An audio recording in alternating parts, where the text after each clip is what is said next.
উজিরপুরে কর্মরত সাংবাদিকদের সঙ্গে মতবিনিময় সভা করেছে ইসলামী আন্দোলন বাংলাদেশের বরিশাল ২ আসনের হাতপাখা মার্কার সংসদ সদস্য প্রার্থী মাওলানা মুহাম্মদ নেছার উদ্দিন।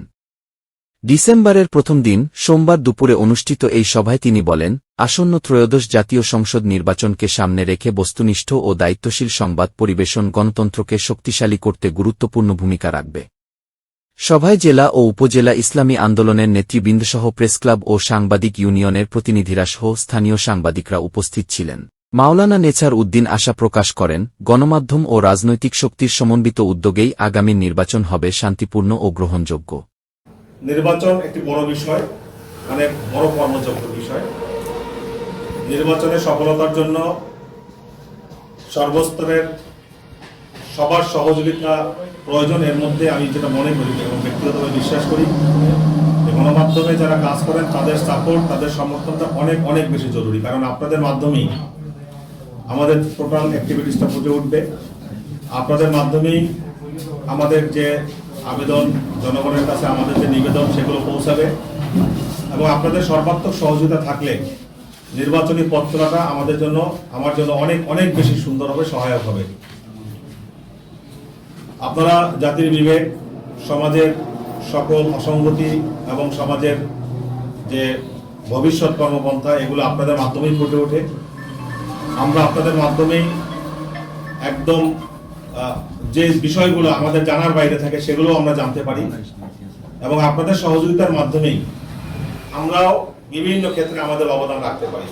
বিশেষ করে গত ২৪-এর গণ অভ্যুত্থানের সময় আপনাদের যে ভূমিকা ছিল, শুধু উজিরপুরই নয়, সারা বাংলাদেশে সংবাদকর্মীদের যে ভূমিকা ছিল, এটা বর্ণনাতীত ভূমিকা ছিল। কারণ গণমাধ্যমে সঠিকভাবে সব চিত্রগুলো উঠে আসার কারণেই, গণমাধ্যমে সঠিক সময় সঠিক সংবাদগুলো প্রচারিত হওয়ার কারণেই আন্দোলন বেগবান হয়েছে।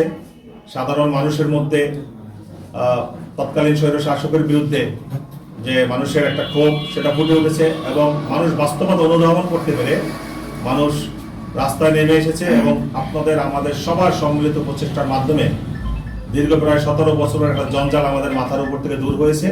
আমরা একটা পরিবেশ ফিরে পেয়েছি।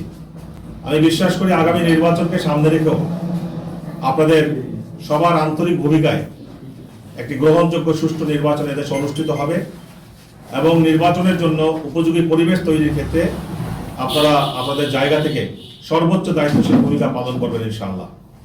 আমরা একটি স্বচ্ছ পরিচ্ছন্ন রাজনীতি করি। ইসলামী আন্দোলন বাংলাদেশ প্রতিষ্ঠার পর থেকে এ যাবৎ পর্যন্ত তার নীতি এবং আদর্শের উপর অটল অবিচল থেকে পথ চলেছে। ইসলাম, দেশ এবং মানবতার কল্যাণে যখন যেখানে নিজেকে সম্পৃক্ত করা দরকার, যখন যেখানে ভূমিকা রাখা দরকার, তখন সেখানে সেই ভূমিকা রাখতে কখনো কার্পণ্য করেনি। বরিশাল ২ আসনে যদি আপনি নির্বাচনে প্রার্থী হিসেবে প্রতিদ্বন্দ্বিতা করে জয়যুক্ত হন, তাহলে উজিরপুর বাণিজ্যপাড়ার মানুষের কল্যাণের জন্য আপনার কি করণীয় এবং কি করবেন? আমার নিজের প্রতি যথেষ্ট আত্মবিশ্বাসী যে এযাবৎ পর্যন্ত উজিরপুর বাণিজ্যপাড়ায় যারা জনপ্রতিনিধি নির্বাচিত হয়েছেন, এলাকার কল্যাণের জন্য তাদের যে অবদান ছিল, তাদের যে ভূমিকা ছিল, আমি তাদের চেয়ে কোনো অংশ কম না, কারণ বেশি পারবো। কেন? আমার ৩৭ বছরের রাজনৈতিক অভিজ্ঞতা আছে আলহামদুলিল্লাহ। আমি ১৯৯১ সন থেকে সংগঠন করি এবং আমি শুধু উজিরপুর বাণিজ্যপাড়া কেন্দ্রিক না, আমি গোটা দেশব্যাপী সংগঠনের নেতৃত্ব দিয়েছি। জনকল্যাণের জন্য কাজ করার ক্ষেত্রে এই সাংগঠনিক অভিজ্ঞতাটা অনেক গুরুত্বপূর্ণ একটা বিষয়। সুতরাং আমি আত্মবিশ্বাসী আমার জায়গা থেকে, এবং যারা ইতিপূর্বে নির্বাচিত হয়েছেন তাদেরকে আপনারা চিনেন, যারা নির্বাচনে আসবেন তাদেরকেও চিনেন এবং আমাকেও আপনারা ব্যক্তিগতভাবে চিনেন। সুতরাং আমি আত্মবিশ্বাসী যে বিগত সময়ে যে যতটুকু পেরেছে তার চেয়ে কম নয়। আলহামদুলিল্লাহ আমি অনেক বেশি পারবো আরো ইনশাআল্লাহ। সেক্ষেত্রে তো বিএনপি যেরকম ৩১ দফা দিয়েছে, ঠিক আছে, ওনাদের যে মানে যদি নির্বাচিত হতে পারে, তো সেক্ষেত্রে আপনাদের কি এরকম কোনো চিন্তা ভাবনা আছে কিনা বা কিরকম আছে? আমাদের নির্বাচনী ইশতেহার প্রক্রিয়াধীন, হয়তো আশা করি সেটা ২-১ সপ্তাহের মধ্যে আমাদের সেটা পাবলিশ হবে। এটা নির্বাচনের জন্য আমাদের ইশতেহার একটা কমিটিও করা হয়েছে। ইশতেহার প্রস্তুত কমিটি এর মধ্যে কাজ প্রায় সম্পূর্ণ পথে এবং এটা পেয়ে যাবে, আপনারা খুব কাছাকাছি পেয়ে যাবে।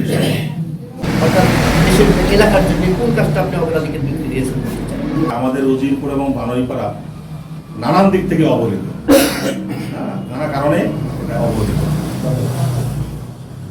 আপনারা দেখবেন যে আমাদের উজিরপুর এবং বানুইপাড়া থেকে শিক্ষা প্রতিষ্ঠানের যে অবস্থান, শিক্ষা প্রতিষ্ঠানগুলোর যে বর্তমান হালত, আমরা গৌরব করে বলার মতো সেরকম শিক্ষা থেকে শুরু করতে পারি না। আমি মনে করি যে শিক্ষা ক্ষেত্রে, শিক্ষা ব্যবস্থাপনার ক্ষেত্রে তদারকির বেশ যথেষ্ট অভাব আছে। আমাদের উজিরপুরের পশ্চিমাঞ্চলের দিকে যদি আমরা যাই, সেখানে রাস্তাঘাটগুলোর যে অবস্থা, মনে হয় না যে আমাদের এই এলাকায় নিকট অতীতে কোনো জনপ্রতিনিধি ছিল। আমি শ্রদ্ধার সাথে স্মরণ করছি সেই 1996 সালে গোলাম ফারুক ওবি সাহেব যে রাস্তাগুলো করে গিয়েছেন, সেই রাস্তার মধ্যে দিয়ে আমরা এখনো সেই রাস্তা দিয়েই হাঁটি। অনেক জায়গায় আমরা সেই রাস্তা দিয়ে হাঁটি। এই 96 এর পরে এই রাস্তাগুলোতে নতুন করে কোনো উন্নয়নের ছোঁয়া লাগছে, এগুলো এখনো অনেক এলাকায় এরকম আছে যে এটা হয় নাই। তো প্রথমত আল্লাহ যদি কবুল করেন আমাকে, আমি অবকাঠামোগত উন্নয়ন এবং শিক্ষা এই দুইটা বিষয়কে প্রাধান্য দিয়ে আমি আমার কাজ শুরু করবো ইনশাআল্লাহ। আমি মনে করি যে একটা শিক্ষিত জাতি তৈরি করতে পারলে তারা এই এলাকার জন্য আরো অনেক বেশি অবদান রাখতে পারবে। এ কারণে আমি শিক্ষাকে সবচেয়ে বেশি প্রাধান্য দিয়ে এবং পাশাপাশি রাষ্ট্রের বিভিন্ন খাত থেকে অবকাঠামো উন্নয়নের জন্য বরাদ্দ নিয়ে এসে আমি আমার কার্যক্রম শুরু করবো ইনশাআল্লাহ।